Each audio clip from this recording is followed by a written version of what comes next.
Have you ever made something, been happy with it when it was done, but then came back later and realized it was actually kinda bad? Yeah, that happens to me a lot, but recognizing what's wrong with something is the first step to improving it. You read the title, you know what I'm talking about. First of all, I've noticed that in a lot of the ClanGen videos I watch, the clans they focus on are already pretty established. They have relationships with the other clans around them, sometimes they have their own unique systems or beliefs, all that good stuff. My plan for RougeClan was to not do that. The original Warriors clan system is interesting, and it has a lot of good and bad points, which is why it can be fun to play with. So I wanted to explore what a group of outsider cats might do with it. They don't have the history or the connections to StarClan that makes the clan's cats revere it so much. To them, it's a pretty arbitrary set of rules, which means they wouldn't be afraid to bend or even change them.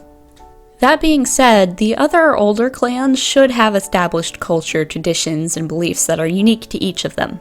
Even if they follow the same code, they can all interpret it in different ways and have their own unique histories. In the original video I made going over them, I only talked about the individual cats, which was a mistake. While they are important, most of them won't play a significant role because this story isn't about them. It's the clans as a whole and their developing relationship with RougeClan that matters. Will they be able to coexist? Will RougeClan join their coalition or stay completely separate? Is coalition the right word? In summary, from now on, I'm going to focus more on the culture of the clans while only paying close attention to the individuals that might influence RougeClan's future. Because RougeClan is still developing, they don't have much going on just yet, but they are known to be stoic and independent. I said they were wary last time because I felt like it fit with the story better, and ShimmerClan is stoic too. The thing is, apparently your clan's trait is based on the personalities of the cats, so you can't just change it like that. In any case, while they welcome outsiders, it can take time to earn their trust, and they put a high value on loyalty.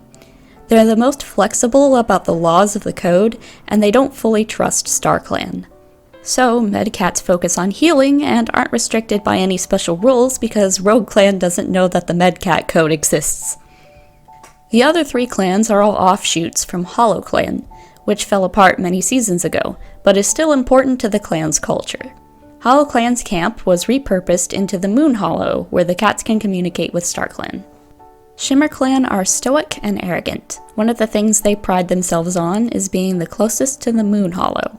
They claim the proximity means ShimmerClan was the first of the offshoot clans to be established, and that all of their members have a special bond with StarClan, usually reserved for Medcats. They are the most closed off, but they'll usually accept any half-blood kits. ShimmerClan blood is strong enough to block out any bad genes, until it isn't. Any cats who show weakness are outcast, so they only share personal problems with trusted companions. They don't care about what the other clans do, as long as it doesn't affect them, but they're still very active at gatherings. They think of themselves as in charge of the other clans, so all decisions must go through their leader.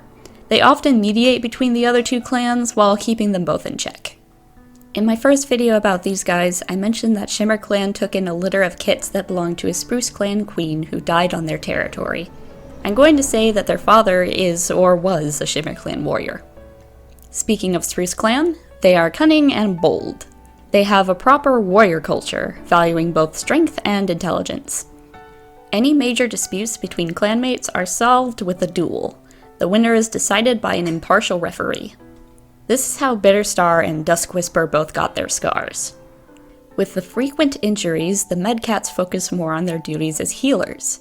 As a happy consequence, they're the best at treating injuries.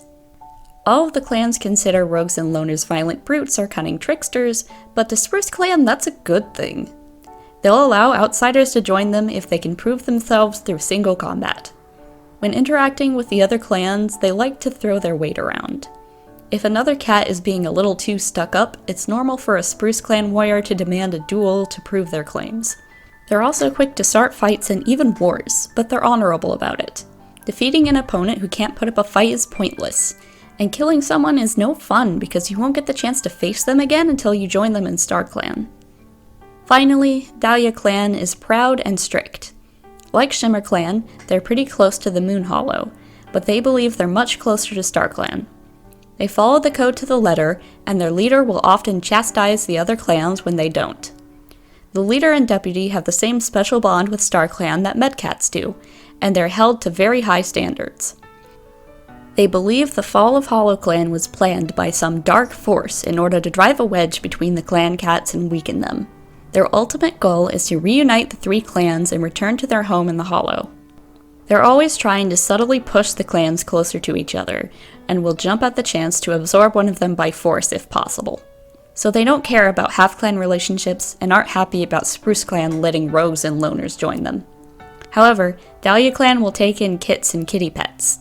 Kits are blank slates that can become proper clan cats, while kitty pets can help around the camp in return for protection.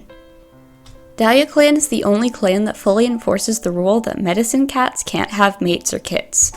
Honestly, I just don't like this rule. It doesn't make sense for a relatively small survivalist society to forcibly remove a perfectly good member from the gene pool. Genetic diversity is an important factor, so if they want the clans to thrive and stay healthy, they can't be too picky about where their kits come from. Plus, this rule seems to be used exclusively for the drama in the canon books, and I'm sick of it. Anywho, I wanted to be a bit in-depth with this series, and this feels like a good step. Speaking of, if you liked the speed paint reading video I did, I do intend to do more, and some animatics for the like if I get around to it. With that said, thank you for watching, please consider watching my other videos because they do indeed exist, and I will see you there.